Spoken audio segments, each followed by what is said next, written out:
ಈಗ ನಮ್ಮ ಎರಡನೇ ಪಾರ್ಟ್ ಕ್ವಶನ್ ಪೇಪರ್ ಸಾಲ್ವ್ ಮಾಡ್ತಿರುವಂಥ ಎರಡನೇ ಪಾರ್ಟ್ 10 ಕ್ವಶನ್ಸ್ ಆಲ್ರೆಡಿ ಸಾಲ್ವ್ ಮಾಡಿದ್ದೇವೆ.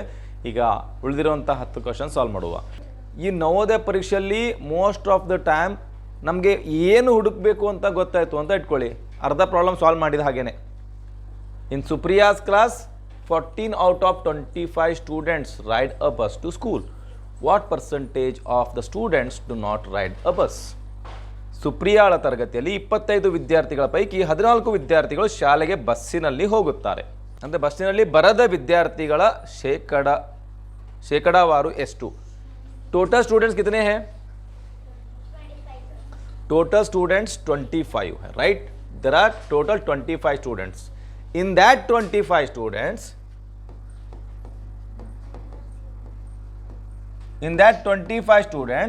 14 ಸ್ಟೂಡೆಂಟ್ 14 ಸ್ಟೂಡೆಂಟ್ಸ್ ಬಸ್ನಲ್ಲಿ ಬರ್ತಾ ಇದ್ದಾರೆ. ಓಕೆ, ಯಾರು ಬಸ್ಸು ಯೂಸ್ ಮಾಡ್ತಾರೆ, ಬಸ್ ಫೆಸಿಲಿಟಿ ಓಕೆ ಯೂಸ್ ಮಾಡ್ತಾರೆ. ಬಸ್ ಬಳಸದೇ ಬಸ್ಸಿಂದ ಬರದೇ ಇರೋರು ಎಷ್ಟು ಜನ ಉಳಿತಾರೆ ಅಂದರೆ, ಓಕೆ ಪ್ರಶ್ನೆ ಏನು ಕೇಳಿದ್ದಾರೆ ಅಂದರೆ ಬಸ್ಸಿನಲ್ಲಿ ಯಾರು ಬರುವುದಿಲ್ಲ, ಓಕೆ ಬಸ್ಸಿನಲ್ಲಿ ಬರದ ವಿದ್ಯಾರ್ಥಿಗಳು, ಓಕೆ ಡು ನಾಟ್ ಅಂತ ಕೇಳ್ತಿದ್ದಾರೆ. ಎಷ್ಟು ಜನ ಬಂದಿದ್ದಾರೆ ಅವ್ರದ್ದು ಕೇಳ್ತಾ ಇಲ್ಲ, ಅವರು ಯಾರು ಬಸ್ಸಿಗೆ ಬರಲ್ಲ ಅವರ ಶೇಕಡ ಹುಡುಕಾಡಬೇಕು. ಅಂದರೆ ಹೇಗೆ ಶೇಕಡ ತೆಗೆದು ವೆರಿ ಸಿಂಪಲ್. ಓಕೆ, ಯಾವ ನಂಬರಿನ ಶೇಕಡ ತೆಗಿಬೇಕು ಅದು ಮೇಲೆ ಬರ್ಕೊಳ್ಳಿ. ಟೋಟಲ್ ಅನ್ನು ನಾವು ಕೆಳಗೆ ಇರಬೇಕು. 25 ಸ್ಟೂಡೆಂಟ್ಸ್ ಇದ್ರೆ 25 ಸ್ಟೂಡೆಂಟ್ ನಾವು ಕೆಳಗಡೆ ಬರ್ಕೊಳ್ಳೋದು. ಶೇಕಡ ತೆಗಿಬೇಕಿತ್ತಂದರೆ ಇಂಟು 100. ಓಕೆ, ಸೊ ಈಗ ವೆರಿ ಸಿಂಪಲ್. 25 ಒಂದಲೇ 25, 25 ನಾಲ್ಕಲೇ 100. ಓಕೆ ಆಯ್ತು, ಉತ್ತರ ಬಂತು 11 ಇಂಟು 4 44. ಇದನ್ನು ಶೇಕಡದಲ್ಲಿ ಬರಿಬೇಕು. ಇದರಲ್ಲಿ 44 ಸರಿಯಾದ ಉತ್ತರ. ಸೊ ಅದು ನಾವು ತುಂಬ ಕೇರ್ಫುಲಿ ಆಗಬೇಕು. ನೋಡಿ, ಅವ್ರು ಕನ್ಫ್ಯೂಸಿಂಗ್ ಮಾಡೋಕ್ಕೆ ಹೆಂಗೆ ಕೊಟ್ಟಿರ್ತಾರೆ ಅಂದರೆ 14 ಕೂಡ ಕೊಟ್ಟಿರ್ತಾರೆ, ನೀವು 14% ತಿಳ್ಕೊತೀರಾ.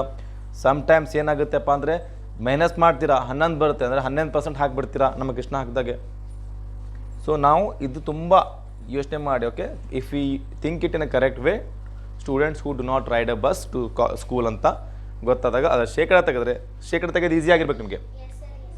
ಓಕೆ, ಯಾವ ವಿದ್ಯಾರ್ಥಿಗಳ ಶೇಕಡ ತೆಗೆದು ಮೇಲೆ ಬರ್ಕೊಂಡು ಒಟ್ಟು ವಿದ್ಯಾರ್ಥಿಗಳು ಕೆಳಗೆ ಬರ್ಕೊಳ್ಬೇಕು, ಗುಣಿಲೆ 100 ಮಾಡಿದರೆ ನಿಮಗೆ ಉತ್ತರ ಸಿಗುತ್ತೆ. ಕ್ಲಿಯರ್? ಮುಂದಿನ ಪ್ರಶ್ನೆ, ಅ ಟೇಬಲ್ ವಾಸ್ ಸೋಲ್ಡ್. ಇದು ಫಿಕ್ಸ್ ಕ್ವಶನ್ ಬರ್ತದೆ, ತುಂಬ ಇಂಟ್ರೆಸ್ಟಿಂಗ್ ಕ್ವಶನ್, ತುಂಬ ಕೇರ್ಫುಲ್ಲಿಯಾಗಿ ಮಾಡಿ. A table was sold at 16% loss. ಒಂದು ಮೇಜು, ಒಂದು ಟೇಬಲ್, ಓಕೆ ಅದರ ಬೆಲೆ ಎಷ್ಟು? 11,680ಕ್ಕೆ ಮಾರುವುದರಿಂದ ಅವನಿಗೆ 16% ಶೇಕಡ 16 ನಷ್ಟವಾಗಿದೆ ಅಂತ ಹೇಳ್ತಿದ್ದಾರೆ ಅವರು. ಹಾಗಾದರೆ ಆ ಮೇಜಿನ ಕೊಂಡ ಬೆಲೆ ಅಂದರೆ ಯಾವುದು? Cost price. ಕೊಂಡ ಬೆಲೆ ಅಂದರೆ ಕಾಸ್ಟ್ ಪ್ರೈಸ್ ಕಂಡುಹಿಡಿಯೋದು ನಮಗೆ. ಓಕೆ, ಕಾಸ್ಟ್ ಪ್ರೈಸ್ ಫಾರ್ಮುಲಾ ಏನಿದೆ? What is the formula we should use? We should use selling price into 100 divided by 100 minus loss percent.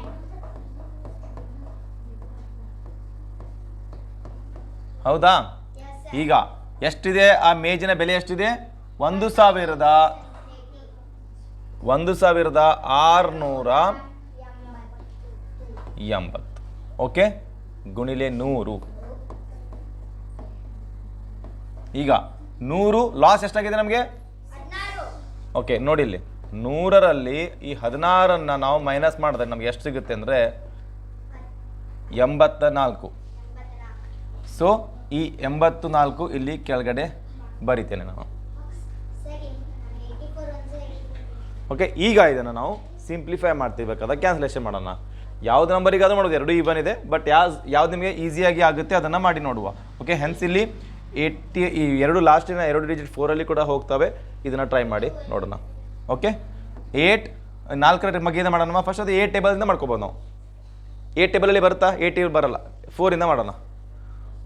4 2 8, 4 1 4 4 16, 4 2 8 0. 21 next ನೋಡಿ ಇಲ್ಲಿ 21 42 ಡಬಲ್ ಇದೆ. 21 ಒಂದ್ಲೆ 21 ಎರಡ್ಲೆ 0 ಆಸ್ ಇಟ್ ಈಸ್. ಓಕೆ, ಏನು ಉಳಿತೀಗ 20 ಗುಣಿಲೆ ನೋಡಿ ಝೀರೋಸ್ ಇದ್ದಾಗ ತುಂಬ ಈಸಿ. ನಾನು ಆಲ್ರೆಡಿ ಟ್ರಿಕ್ ಹೇಳಿದ್ದೇನೆ. ಝೀರೋಸ್ ಇತ್ತುಪ್ಪ ಅಂದರೆ ಎಷ್ಟು ಝೀರೋಸ್ ಇದ್ದಾವೆ ಟೋಟಲ್ ಝೀರೋಸ್ ಮೊದಲು ಬರಬೇಡಿ. 1 2 3 ಝೀರೋಸ್ ಇದೆ. 1 2 3 ಝೀರೋಸ್ ಬರಿತೇನೆ. ಅಂಕಿಗಳಿಗೆ ಗುಣಾಕಾರ ಮಾಡಿ. 2 ಒಂದ್ಲೆ 2.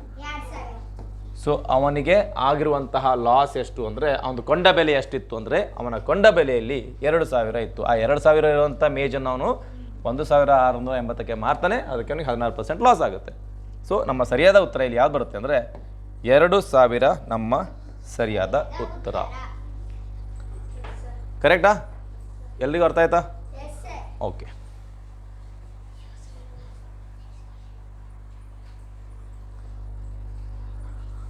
At what rate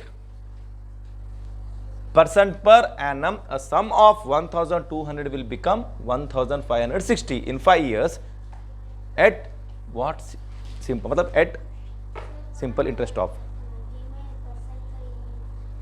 हाँ ठीक है, नहीं है तो ठीक है, समझ लेना चाहिए. ಇಲ್ಲಿ ಇಲ್ಲಪ್ಪ ಅಂದರೆ ತಿಳ್ಕೊಂಬೇಕು. ಸಮ್ಟೈಮ್ಸ್ ಇಲ್ಲಿ ಎರರ್ ಕೂಡ ಆಗಿರ್ತವೆ. ಓಕೆ, ಪ್ರಿಂಟಿಂಗಲ್ಲಿ ಕೂಡ ಎರರ್ ಆಗಿರ್ತವೆ.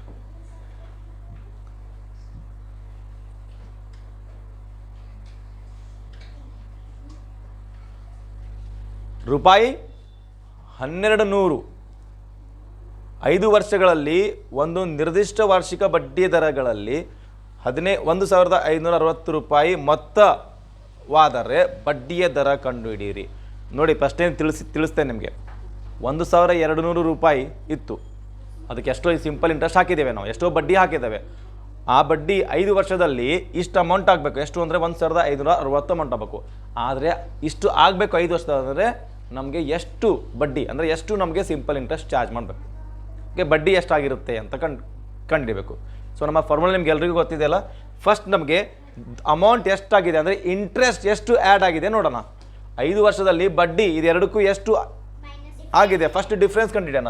ಸೊ 560 ರೈಟ್, 1,560 1,200 ಇಷ್ಟು ಅಮೌಂಟ್ ಆಗಿದೆ. ಈಗ ಎಷ್ಟು ಅಮೌಂಟ್ ಜಾಸ್ತಿ ಆಗಿದೆ ಅಂದರೆ ಅದ್ರ ಜೊತೆ ಮತ್ತೆ ಇಂಟ್ರೆಸ್ಟ್ ಆ್ಯಡ್ ಆಗಿರ್ತಾರ, ಪ್ರಿನ್ಸಿಪಲ್ ಜೊತೆ ಇಂಟ್ರೆಸ್ಟ್ ಆ್ಯಡ್ ಆಗಿರ್ತದೆ, ಹೌದಾ?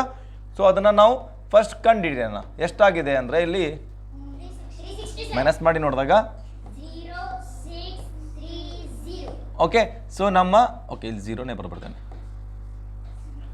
ಸೊ ನಮ್ಮ ಇಲ್ಲಿ ಎಷ್ಟು ಬಂತು ಅಂದರೆ 360 ಸಿಂಪಲ್ ಇಂಟ್ರೆಸ್ಟ್ ಆ್ಯಡ್ ಆಗಿದೆ. 360 ಸಿಂಪಲ್ ಇಂಟ್ರೆಸ್ಟ್ ಆ್ಯಡ್ ಆಗಿದೆ. ಬಡ್ಡಿಯ ದರ ಎಷ್ಟು ಕಂಡುಹಿಡಿಬೇಕು ನಮಗೆ. ಬಡ್ಡಿ ಎಷ್ಟು ಕಂಡುಹಿಡಿಬೇಕು ನಮಗೆ. ಓಕೆ, ಸೊ ಈಗ ಫಾರ್ಮುಲಾ ಏನಿದೆ, simple interest equal to PPTR by 100. Okay, ಇದಿದೆ. ಸೊ ನಾವು ಹಾಕೊಳ್ಳೋಣ ಬಾ. ನಮ್ಮ ಪ್ರಾಬ್ಲಮ್ಸಲ್ಲಿ ಸಿಂಪಲ್ ಇಂಟ್ರೆಸ್ಟ್ ನಮ್ಗೆ ಗೊತ್ತಾಯ್ತು ಎಷ್ಟಿದೆ, 360 ಇಷ್ಟು ಆ್ಯಡ್ ಆಗಿದೆ 5 ವರ್ಷದಲ್ಲಿ. ಅಮೌಂಟ್ ಎಷ್ಟಿತ್ತು ನಮ್ಮದು 1,200 ನಮ್ಮದು ಅಮೌಂಟ್ ಆಲ್ರೆಡಿ ಕೊಟ್ಟಿದ್ದಾರೆ. ಟೈಮ್ ಎಷ್ಟು ಕೊಟ್ಟಿದ್ದಾರೆ, 5 ಇಯರ್ಸ್ ಕೊಟ್ಟಿದ್ದಾರೆ. ರೇಟ್ ಆಫ್ ಇಂಟ್ರೆಸ್ಟ್ ನಮಗೆ ಅಂದರೆ ಬಡ್ಡಿಯ ದರ ಗೊತ್ತಿಲ್ಲ, ಅದನ್ನು ನಾವು ಆ್ಯಸ್ ಇಟ್ ಈಸ್ ಆರ್ ಅಂತ ಬರ್ಕೊಳ್ಳೋಣ. ಕೆಳಗಡೆ ಈಗ 100 ಇರ್ತದೆ. ಓಕೆನಾ? ಈಗ ನಾವು ಫಸ್ಟ್ ಕ್ಯಾನ್ಸಲೇಷನ್ ಮಾಡೋಣ. ಫಸ್ಟ್ 0 0 ಅಂದರೆ ಡೈರೆಕ್ಟ್ ಕ್ಯಾನ್ಸಲೇಷನ್. ಇದು 0 ಕ್ಯಾನ್ಸಲ್. ಓಕೆ, ಈಗ ಮೇಲಿನ ಸಂಖ್ಯೆಗೆ ಮಲ್ಟಿಪ್ಲೈ ಮಾಡಿ. ಎಷ್ಟಾಗುತ್ತೆ 12 ಗುಣಿಲೆ 5 60. ಇದು ಗೊತ್ತಿಲ್ಲ ನಮಗೆ, ಆ್ಯಸ್ ಇಟ್ ಈಸ್ ಇಷ್ಟೇ ಇಟ್ಟಿರೋಣ. ಇಲ್ಲಿ ಆಲ್ರೆಡಿ 360 ಆಲ್ರೆಡಿ ಹೇಗಿದೆ ಹಾಗೆ ಕಾಪಿ ಮಾಡ್ಕೊಳ್ಳುವ. ಕಾಗಾರು ಓಕೆ. ಸೊ ಈಗ ಇವೆರಡರ ಮಧ್ಯದಲ್ಲಿ ಏನಿದೆ ಅಂದರೆ ಗುಣಾಕಾರ ಇದೆ. ಕೇವಲ ಈ ಸಂಖ್ಯೆಗೆ ನಾನು ಈ ಕಡೆ ತರ್ತೇನೆ ಅಂದರೆ ಗುಣಾಕಾರ ಇಲ್ಲಿ ಭಾಗಾಕಾರ ಆಗುತ್ತೆ. 360ನ ಇಲ್ಲಿ ಕೆಳಗಡೆ ಕೇವಲ ಇದು ತರ್ತಿದ್ದೀನಿ ಅಂದರೆ ನಾನು ಬಲಗಡೆ ಎಡಗಡೆ ತರ್ತಿದ್ದೀನಿ, ಈಕ್ವಲ್ ಟು ದ ಎಡಗಡೆ ತರ್ತಿದ್ದೀನಿ ಅಂದರೆ ಇಲ್ಲಿ ಗುಣಾಕಾರ ಇದೆ, ಇಲ್ಲಿ ಭಾಗಾಕಾರ ಆಗುತ್ತೆ. ಇಲ್ಲಿ ಆರ್ ಆ್ಯಸ್ ಇಟ್ ಈಸ್ ಹೀಗೆ ಉಳಿದಿರುತ್ತೆ. ಸೊ 0 0 ಕ್ಯಾನ್ಸಲ್ ಮಾಡ್ಕೊಂಬಿಡಿ. ಯಾವಾಗಲೂ ಕೊನೆಗೆ ಎಷ್ಟು 0 ಇರ್ತವೆ ಎಷ್ಟು ಕ್ಯಾನ್ಸಲ್ ಮಾಡ್ಕೊಂಬಿಡೋದು. ಎಲ್ಲ ಅಲ್ಲ, 2 ಮ್ಯಾಚ್ ಅದ. ಕೆಳಗಡೆ 1 1 0 1 ಕ್ಯಾನ್ಸಲ್ ಮಾಡಿಬಿಡ್ತೇನೆ. 6 1 6 6 6 36. ಸೊ ನನ್ನ ಈಗ ಬಡ್ಡಿ ಸಿಕ್ತು ಎಷ್ಟು ಅಂದರೆ 6% ಬಡ್ಡಿಯ ದರ ಸಿಕ್ತು. ನಮ್ಮ ಬಡ್ಡಿಯ ದರ ಎಷ್ಟು ಅಂದರೆ ಆನ್ಸರ್ ಸಿ. ಇದು ನನ್ನ ಆನ್ಸರ್ ಸಿ, ನನ್ನ ಬಡ್ಡಿ ದರ ಸಿಕ್ಕಿದೆ. ಗೊತ್ತಾಯ್ತಾ? The sum of the first 6 multiple of 6 is. ಇದು ತುಂಬ ಈಸಿ ಇರುತ್ತೆ. ಇದಕ್ಕೆ ಫಾರ್ಮುಲಾ ಕೂಡ ಇದೆ. ಫಾರ್ಮುಲಾ ಬೇಸ್ಡ್ ಆಗಿ ಮಾಡಿ. ಇದು ತುಂಬ ಚಿಕ್ಕದಿದೆ ಅಂದರೆ ನಾವು ಡೈರೆಕ್ಟ್ ಮಾಡೋಣ. ಟೇಬಲ್ಸ್ ನಿಮ್ಗೆ ಗೊತ್ತಿರಬೇಕಲ್ಲ.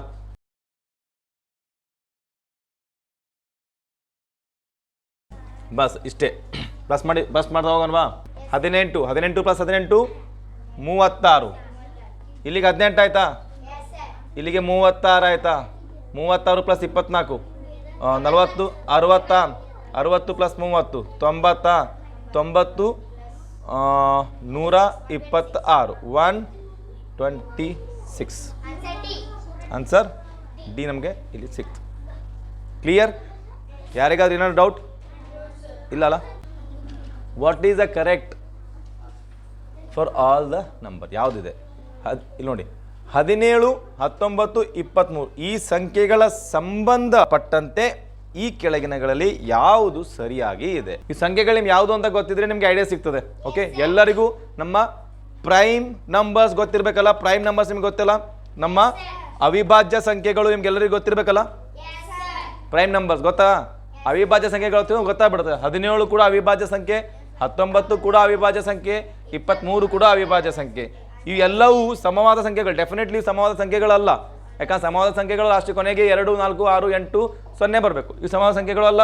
ಎಲ್ಲವೂ ಅವಿಭಾಜ್ಯ. ಎಸ್, ಎಲ್ಲವೂ ಅವಿಭಾಜ್ಯ ಸಂಖ್ಯೆಗಳು. ಹೌದಾ? ಹೌದು ಸರ್, ಎಲ್ಲ ಇವು ಅವಿಭಾಜ್ಯ ಸಂಖ್ಯೆಗಳಿದ್ದಾವೆ. ಅಂದರೆ ನಮ್ಮ ಸರಿಯಾದ ಉತ್ತರ ಇಲ್ಲಿ ಬಿ ಆಗುತ್ತೆ. ಸೊ ನೀವು ನಿಮ್ಮ OMR ಅಲ್ಲಿ ಬಿಗೆ ಟಿಕ್ ಮಾಡಬೇಕು. The length of a rectangle is 7/5 of it's breadth. Breadth ಕೊಟ್ಟಿಲ್ಲ ಅಂದರೆ ಒಂದು ಆಯತ ಆಕಾರ. ಆಯತ ಆಕಾರ ನಿಮ್ಗೆಲ್ಲರಿಗೂ ಗೊತ್ತಿರಬೇಕು. ಆಯತ ಆಕಾರ. Okay, rectangle. ಇಲ್ಲಿ ಎದುರ ಬಿದ್ರ ಇರುವಂಥ ಬದಿಗಳು ಸೇಮ್ ಇರ್ತವೆ. Okay, opposite lines are sides are always equal. ಒಂದು ಆಯತದ ಉದ್ದವು ಅದರ ಅಗಲದ 7/5 ಒಂದು ವೇಳೆ ಆ ಆಯತ ಸುತ್ತಳತೆ 48 ಸೆಂಟಿಮೀಟರ್ ಆದರೆ ಅದರ ಉದ್ದವೆಷ್ಟು? ಅದರ ಉದ್ದ ಅಗಲದ 7/5 ದೊಡ್ಡದಿದೆ ಅಂತೆ. ಸೊ ನಮಗೆ ಬ್ರೆಡ್ತ್ ಗೊತ್ತಿಲ್ಲ. ಬ್ರೆಡ್ತ್ ನಾವು ಏನು ತಿಳ್ಕೊಳ್ಳೋಣ? ಎಕ್ಸ್ ಆಗಿ ತಿಳ್ಕೊಳ್ಳೋಣ. ಈಗ ಲೆಂತ್ ಏನಾಗುತ್ತೆ? ಲೆಂತ್ ಈಕ್ವಲ್ ಟು 7/5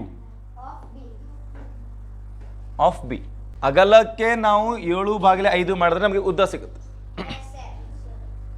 ಈಕ್ವೇಷನ್ ಮಾಡೋಣ. ನಮ್ಮ ಆಯತದ ಪೆರಿಮೀಟರ್ ಫಾರ್ಮುಲಾ. ಓಕೆ, ಆಯತ ಸುತ್ತಳತೆಯ ಫಾರ್ಮುಲಾ ಏನಿದೆ? ಆಯತ ಸುತ್ತಳತೆಯ ಫಾರ್ಮುಲಾ ಪೆರಿಮೀಟರ್ ಆಫ್ ರೆಕ್ಟ್ಯಾಂಗಲ್ ಅಂತ ಬರೀತೇನೆ. 2 × L + B. ಈಗ 2 ಆಸ್ ಇಟ್ ಈಸ್ ಬರ್ಕೊಳ್ಳಿ. ಲೆಂತ್ ಏನು ಕೊಟ್ಟಿದ್ದಾರೆ ಇಲ್ಲಿ? 7/5. Okay, plus B. ಗೊತ್ತಿಲ್ಲ ನಮಗೆ ಬ್ರೆಡ್. ಗೊತ್ತಿರೋದು ಹೆಂಗೆ ಬರ್ಕೊಳ್ಳೋದು. ಗೊತ್ತಾಯ್ತಾ? ಓಕೆ, ಸೊ ಮಕ್ಕಳೇ ಇಲ್ಲಿ ನೋಡಿದ್ರೆ ನಮಗೆ ಇಲ್ಲಿ ಬಿ, ಇಲ್ಲಿ ಇದ್ರ ಕೆಳಗಡೆ ಏನೂ ಇಲ್ಲಪ್ಪ ಅಂದರೆ ನಾವು ಲೆಟರ್ಸ್ ನಮ್ಮ ಫ್ರ್ಯಾಕ್ಷನ್ಸನ್ನು ಆ್ಯಡ್ ಸಬ್ಟ್ರಾಕ್ಷನ್ ಮಾಡಬೇಕಪ್ಪ ಅಂದರೆ, ಯಾಕಂದರೆ ಫಸ್ಟ್ ನಾವು ಬ್ರ್ಯಾಕೆಟ್ ಸಾಲ್ವ್ ಮಾಡ್ಕೊಬೇಕು. ಈಗ ಇದ್ರ ಕೆಳಗಡೆ ಏನೂ ಇಲ್ಲ ಅಂದರೆ 1 ಅಂತ ತಿಳ್ಕೊಂಬಿಡೋಣ. ಓಕೆ, ಈಗ ಪ್ಲಸ್ ಮಾಡಬೇಕಪ್ಪ ಅಂದರೆ ಇವೆರಡು ಈಕ್ವಲ್ ಇರಬೇಕು. 2 ಈಕ್ವಲ್ ಇರಬೇಕು. ಸೊ 5, 1 ಇದರ ಲಸ ತೆಗೆದ್ರೆ ಏನಾಗುತ್ತೆ? 5 ಬರುತ್ತೆ. ಸೊ 5ಕ್ಕೆ 5 ಮಲ್ಟಿಪ್ಲೈ ಮಾಡೋದು ಬೇಕಾಗಲ್ಲ. ಈಗ ಇದಕ್ಕೆ 5 ಮಾಡ್ಕೋಬೇಕಾದ್ರೆ ಇಂಟು 5 ಮಾಡಬೇಕು. ಇದಕ್ಕೆ ಇಲ್ಲೂ ಇಂಟು 5 ಮಾಡಬೇಕು. ಹೌದಾ? ಸೊ ಏನಾಗುತ್ತೆ ಈಗ ಅಂದರೆ 2 ಬ್ರ್ಯಾಕೆಟಲ್ಲಿ ಕೆಳಗಡೆ ಅಂತೂ ಕಾಮನ್ 5 ಬಂದುಬಿಡ್ತದೆ. 7b ಈ ಕಡೆ ಇದೆ, ಪ್ಲಸ್ ಇಲ್ಲೂ 5b ಆಗುತ್ತೆ. ಕರೆಕ್ಟ್?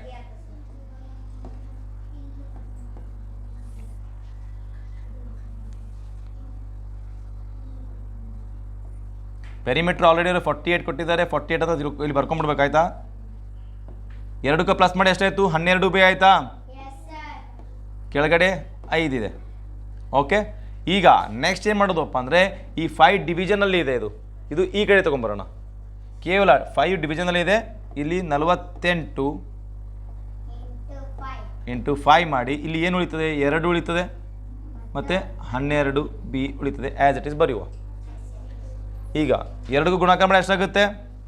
48 × 5 240, 40. ಇವೆರಡಕ್ಕೂ ಮಲ್ಟಿಪಲ್ ಮಾಡಿ 24 ಬಿ. ಈಗ ಬಿನ ಆ ಕಡೆ ಇಟ್ಟು ಬಿನ ಈ ಕಡೆನೇ ಇಡಿ, 24 ಈ ಕಡೆ ತೊಗೊಂಬನ್ನಿ. 240 ಡಿವೈಡೆಡ್ ಬೈ 24. 24 1 24, 24 1 24, 0 ಬಂದ್ಬಿಡ್ತು. ಅಂದರೆ ನಮ್ಮ ಬಿ ಸಿಕ್ತು ನಮಗೆ. ಬಿ ಅಷ್ಟು ಅಂದರೆ 10 ಬಂತ, ಬಿ ನಮಗೆ ಬಿ ಸಿಕ್ತು. ಆದರೆ ಪ್ರಶ್ನೆಯಲ್ಲಿ ನಮಗೆ ಬಿ ಕೇಳಿಲ್ಲ, ಎಲ್ಲಿ ಕೇಳಿದ್ದಾರೆ, ಲೆಂತ್ ಉದ್ದ ಕೇಳಿದ್ದಾರೆ, ಹಾಗೆಲ್ಲ ಸಿಕ್ತು. ಅಂದರೆ ಈಗ ಎರಡಕ್ಕೂ ಮಲ್ಟಿಪಲ್ ಮಾಡುವ. 7/5 ಗುಣಿಲೆ 10 ಮಾಡಿ. ನಮ್ಮ ಈಗ ಉದ್ದ ಸಿಗುತ್ತೆ, ಆಯತದ ಉದ್ದ ಸಿಗುತ್ತೆ. 5 1 ಯಾಕಂದ್ರೆ ಬಿ ಜಾಗದಲ್ಲಿ ನಾನು 10 ಹುಡ್ಕಾಡಿದ್ದೀನಿ, ಬಿ ಜಾಗದಲ್ಲಿ 10 ಬರ್ಕೊಂಡೆ.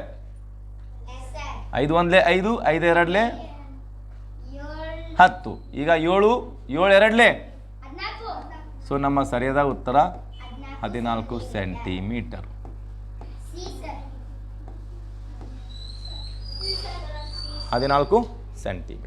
ಎಲ್ಲರಿಗೂ ಅರ್ಥ ಆಗಿದೆಯಲ್ಲ? ಅರ್ಥ ಆಗಿಲ್ಲ ಅಂದರೆ ಇನ್ನೊಂದು ಸರ್ತಿ ಇದನ್ನು ನೋಡಿ ಗೊತ್ತಾಗುತ್ತೆ ನಿಮಗೆ. ಓಕೆ, 14 ಸೆಂಟಿಮೀಟರ್ ನಮ್ಮ ಸರಿಯಾದ ಉತ್ತರ. ಓಕೆ, ಸಿಂಪಲ್ ಇಕ್ವೇಷನ್ ಹಾಕಿ ಮಾಡಿಕೊಂಡ್ರೆ ನಿಮಗೆ ಎಲ್ಲ ಕಂಪ್ಲೀಟ್ಲಿ ಅರ್ಥ ಆಗುತ್ತೆ. ಅಷ್ಟೇ ನಾವು ಸಾಲ್ವ್ ಕರೆಕ್ಟ್ ಕೇರ್ಫುಲಿ ಮಾಡಬೇಕು. ಮುಂದಿನ ಪ್ರಶ್ನೆ ಏನು ಹೇಳ್ತಾ ಇಲ್ಲಿ? ಒಂದು ಬಸ್ ಎ ಬಿಂದುವಿನಿಂದ ಹೊರಟು ಪ್ರತಿ ಗಂಟೆಗೆ 112 ಕಿಲೋಮೀಟರ್ ವೇಗದಲ್ಲಿ ಚಲಿಸುತ್ತಾ ಬಿ ಬಿಂದುವಿನವರೆಗೂ 308 ಕಿಲೋಮೀಟರ್ ದೂರವನ್ನು ಕ್ರಮಿಸಿತು. ಹಾಗಾದರೆ ಆ ಬಸ್ಸು ಎ ಇಂದ ಬಿ ಬಿಂದುವಿಗೆ ಕ್ರಮಿಸಲು ತೆಗೆದುಕೊಂಡ ಸಮಯವೆಷ್ಟು? ಇಲ್ಲಿ ಏನು ಕೇಳ್ತದೆ ಅಂದರೆ ತೆಗೆದುಕೊಂಡ ಸಮಯವೆಷ್ಟು? ಸ್ಪೀಡ್ ಕೊಟ್ಟಿದ್ದಾರೆ ಎಷ್ಟು? 1 ಗಂಟೆಗೆ 112 ಕಿಲೋಮೀಟರ್. ಓಕೆ, ಡಿಸ್ಟೆನ್ಸ್ ಕೊಟ್ಟಿದ್ದಾರೆ ಅಂದರೆ ದೂರ ಕೊಟ್ಟಿದ್ದಾರೆ 308 ಕಿಲೋಮೀಟರ್. ಈಗ ಸಮಯ ಎಷ್ಟು ಅಂತ ಕೇಳ್ತಿದ್ದಾರೆ. ಏನು ಫಾರ್ಮುಲಾ ಬರೆಯೋಣ ಇಲ್ಲಿ?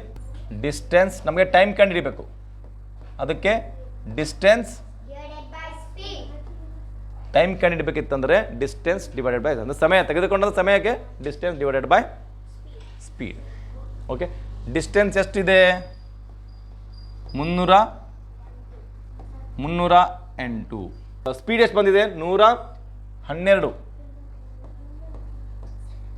112 ಕಿಲೋಮೀಟರ್ ಪ್ರತಿ ಗಂಟೆಗೆ. ಹೌದಾ? ಪ್ರತಿ ಗಂಟೆಗೆ ಎಷ್ಟು ಸಿಕ್ಕಿದೆ? ಎಷ್ಟಾಗಿದೆ ಡಿವಿಷನ್ ಮಾಡಿ ನೋಡಿ. 2 ಇಂದ ಮಾಡ್ಬೋದಾ? 2 ಇಂದ ಮಾಡಿ ನೋಡೋಣವಾ? 2 5 10, 1 ಈ ಕಡೆ ಬರುತ್ತೆ, 2 6 12, 2 1 2, 1 ಈ ಕಡೆ ಬಂತು, 2 5 10, 2 4 8. ಓಕೆ, ಮತ್ತೆ 2 ಹೋಗುತ್ತೆ, 2 2 4 1, 2 8, ಮತ್ತೆ ಇದು 2 7 2 7, ಮತ್ತೆ ಹೋಗುತ್ತೆ 7ರ ಮಗ್ಗಿಂದ ಹೋಗುತ್ತೆ ನೋಡಿ. 7 1 7 1, ಓಕೆ, 7 4 28. ಎಷ್ಟು ಬಂತು ಅಂದರೆ 11/4. Going good? ಓಕೆ, ಈಗ ಇದಕ್ಕೆ ನಾವು ಏನು ಮಾಡಬೇಕಪ್ಪ ಅಂದರೆ ಗಂಟೆಯಲ್ಲಿ ನಾವು ಕಂಡುಹಿಡಿಬೇಕು. ಹೆಂಗೆ ಗಂಟೆಯಲ್ಲಿ ಹೆಂಗೆ ಕಂಡುಹಿಡಿಯೋಣ ಅಂದರೆ ಕೆಳಗಿನ ಸಂಖ್ಯೆ ಮೇಲಿನಿಂದ ಭಾಗಾಕಾರ ಮಾಡಿ. 4. ಓಕೆ, ಕರೆಕ್ಟಾ? ಸೊ ಈಗ ಹೆಂಗೆ ನೀವು ಡೈರೆಕ್ಟ್ ಇಲ್ಲಿ ಕೂಡ ಮಾಡ್ಬೋದು, ಆದರೆ ನಿಮಗೆ ಈಸಿ ಮೆಥಡ್ ಹೇಳ್ತಾ ಇದ್ದೇನೆ. 4 2 8 ಎಷ್ಟು ಉಳಿತು? 3 ಉಳಿತು. ಗೊತ್ತು, ಈಗ ಹೋಗಲ್ಲ. ಸಣ್ಣ ಸಂಖ್ಯೆ ಬಂದರೆ ಪಾಯಿಂಟಲ್ಲಿ ತೊಗೊಳ್ಳೋಣ.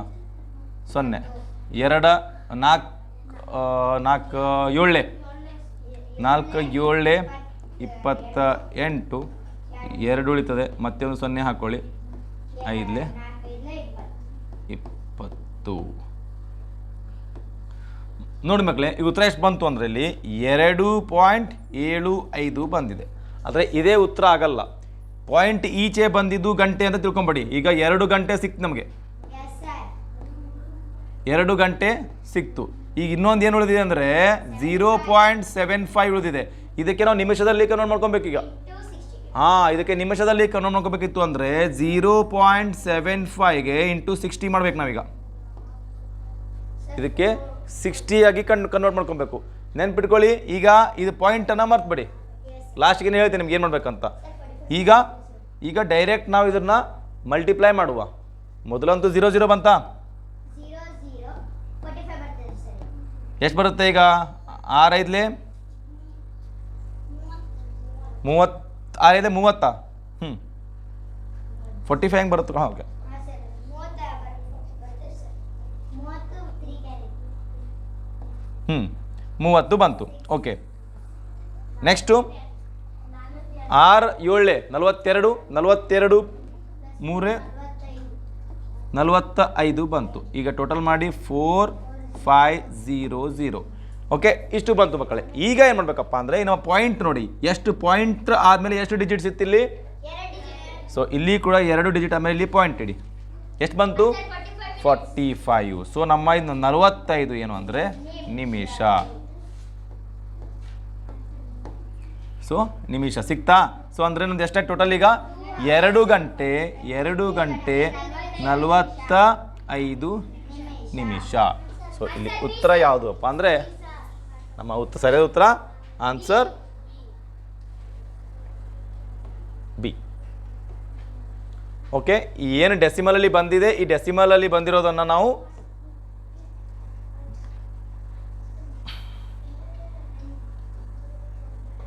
ನಮ್ದು ಇಲ್ಲಿ ಏನು ಡೆಸಿಮಲಲ್ಲಿ ಬಂದಿದೆ ಇದನ್ನು ನಾವು ಏನು ಮಾಡ್ತೇವೆ ಅಂದರೆ ಇಂಟು 60 ಮಾಡಬೇಕು, ಅಂದರೆ ನಿಮಿಷದಲ್ಲಿ ಬರುತ್ತೆ. ಮುಂದಿನ ಪ್ರಶ್ನೆ. ಇದು ತುಂಬ ಈಸಿ ಇದೆ, ಕೆಲವೊಮ್ಮೆ ತುಂಬ ಕಾಂಪ್ಲಿಕೇಟೆಡ್ ಅನಿಸ್ತದೆ, ತುಂಬ ಈಸಿಯಲ್ಲಿ ಕಲಿಸ್ತೇನೆ ಇದು. ಓಕೆ, ಏನಿದೆ ಪ್ರಶ್ನೆ ಅಂದರೆ 10 ಜನರು ಒಂದು ಕೆಲಸವನ್ನು 15 ದಿನಗಳಲ್ಲಿ ಮುಗಿಸುತ್ತಾರೆ. 10 ಜನ ಒಂದು ಕೆಲಸ 15 ದಿನದಲ್ಲಿ ಮುಗಿಸುತ್ತಾರೆ. ಟೋಟಲ್ ವರ್ಕಿಂಗ್ ಅವರ್ ತೆಗೆನ್ವಾ ಅಂದರೆ ಎಷ್ಟಾಗುತ್ತೆ ಅಂದರೆ 10 × 15 ಮಾಡಿದ್ರೆ ಎಷ್ಟು ಅಂದರೆ 150 ಗಂಟೆಯ ಕೆಲಸ ಮಾಡಿದ್ದಾರೆ. Yes sir. ಓಕೆನಾ? ಅದೇ ಕೆಲಸ 25 ಜನರು ಮುಗಿಸಲು ಎಷ್ಟು ದಿನಗಳು ಬೇಕಾಗುತ್ತೆ? ಇಷ್ಟೇ ಕೆಲಸ. ಮೊದಲು 10 ಜನ ಇದ್ದರು, ಈಗ 10 ಜನರ ಬದಲಿ 10 ಜನ 15 ಗಂಟೆ ಮಾಡಿದ್ದಾರೆ ಕೆಲಸ, 15 ದಿನ ಮಾಡಿದ್ದಾರೆ, 150 ಈಗ ಟೋಟಲ್ ವರ್ಕ್ ಆಗಿದೆ. 150ರಷ್ಟು ಟೋಟಲ್ ವರ್ಕ್ ಆಗಿದೆ. ಈಗ ಇದನ್ನೇ 150 ಜನ ಮಾಡಿದ್ರೆ ಎಷ್ಟಾಗುತ್ತೆ ಅಂದರೆ 150 ಭಾಗಿಲೆ 25 ಮಾಡಿ. 25 ಓಕೆ, 5ರ ಮಗಿಲಿಂದ ತೆಗಿಬೋದು ಡೈರೆಕ್ಟ್ ನಾವು. 5 3 0 ಆ್ಯಸ್ ಇಟ್ ಈಸ್, 5 5 ಮತ್ತು 5 1 5 6 ಸೊ 25 ಜನ ಬಂದರೆ ಇದೇ ಕೆಲಸ ಅವರು 6 ದಿನಗಳಲ್ಲಿ ಮಾಡ್ಬೋದು.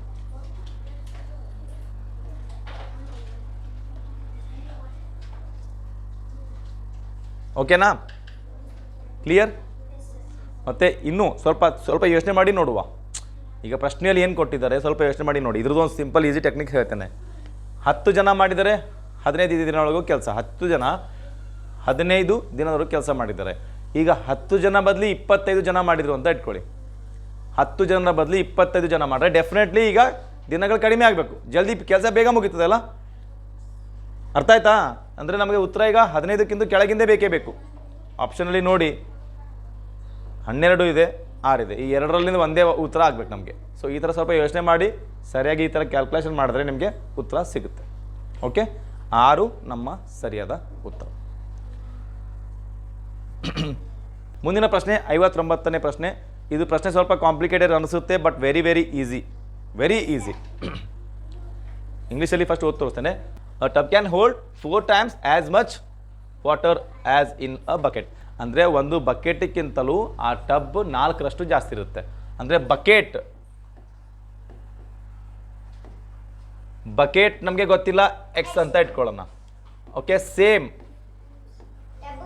ಟಬ್ ಎಷ್ಟು 4x, ಅಂದರೆ ಬಕೆಟ್ಗಿಂತ 4 ಪಟ್ಟು 4x. ಎರಡು ಕೂಡಿಸಿದ್ರೆ ಎಷ್ಟಾಗಬೇಕು ನಮಗೆ? 5x.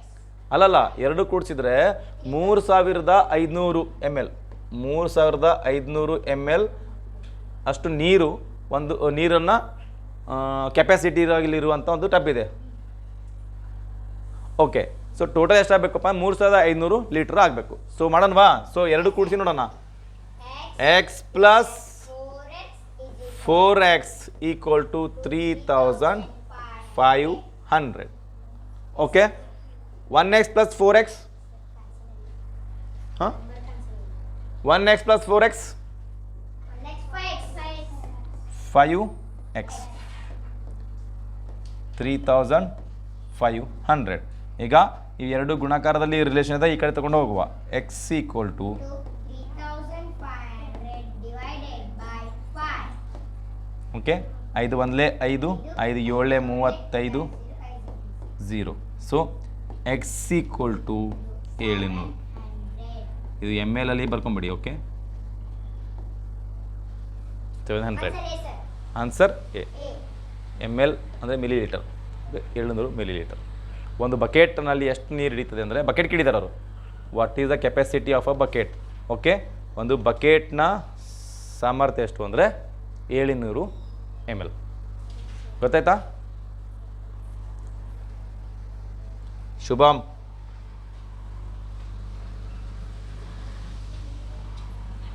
ಲಾಸ್ಟ್ ಪ್ರಶ್ನೆ ನಮ್ಮ ಅರಿಥಮೆಟಿಕಲ್ ಅಂತ ಕೊನೆಯ ಪ್ರಶ್ನೆ ಏನಂದರೆ, a man purchases a rice at the rate of 80 rupees per kg. 1 kg ಅವನು 80 ರೂಪಾಯಿ ಕೊಟ್ಟು ಅಕ್ಕಿನ ಖರೀದಿ ಮಾಡ್ತಾನೆ. How much rice can he purchase? ಅವನ ಹತ್ರ 220 ರೂಪಾಯಿ ಇದೆ. ವೆರಿ ಸಿಂಪಲ್, 220 ರೂಪಾಯಿ ಇದೆ.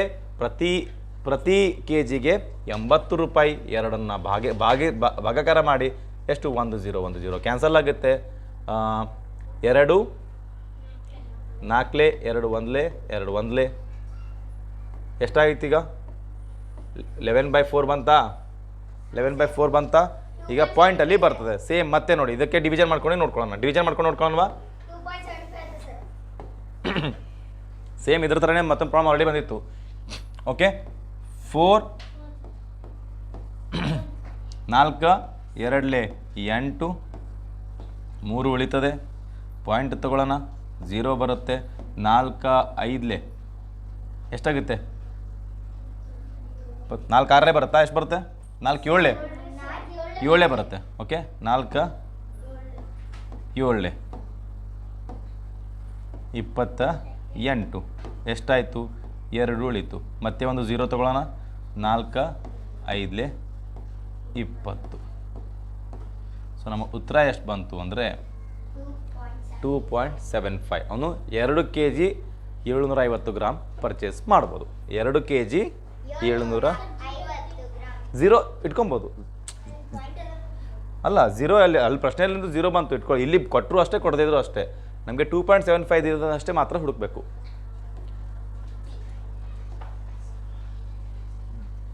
2.75. ಓಕೆ, ಇಲ್ಲಿಗೆ ನಮ್ಮ ಮ್ಯಾಥಮೆಟಿಕ್ಸ್ ಅಂದರೆ ಅರಿಥಮೆಟಿಕ್ ಪಾರ್ಟ್ಸ್ ಮುಗೀತು. ಸೊ ಮುಂದೆ ಮೆಂಟಲ್ ಎಬಿಲಿಟಿ ಪಾರ್ಟ್ ಸಾಲ್ವ್ ಮಾಡೋಣ. ಅದಕ್ಕೆ ನಮ್ಮ ನೆಕ್ಸ್ಟ್ ವಿಡಿಯೋನ ನೆಕ್ಸ್ಟ್ ಸೆಷನಲ್ಲಿ ಮಾಡುವ. ಓಕೆ.